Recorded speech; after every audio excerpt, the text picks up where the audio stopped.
Hey everyone, and welcome to today's tutorial. In this video I will show you step by step how to create or make a subpage on your Wix website.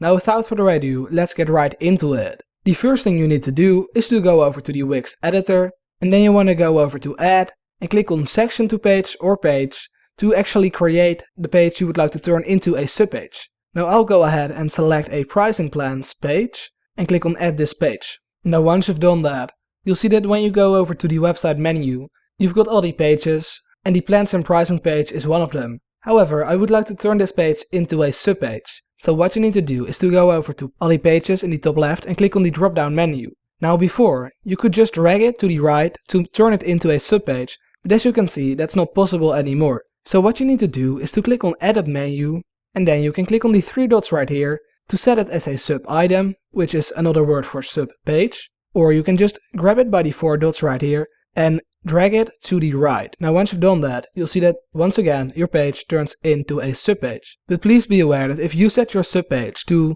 in this case, the testimonials, you can drag your testimonials to the right because you can turn it into a subpage. So let's say I would like to turn my testimonials and my plans and pricing into a subpage.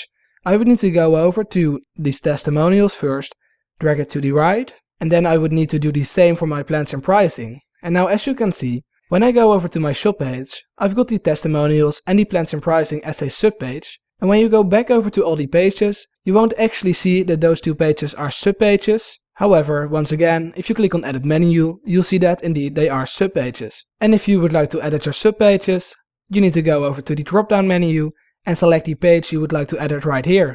And you'll then be sent over to your subpage. Now if you've still got any questions at all, please make sure to go ahead and ask me in the comments down below so I can help you out.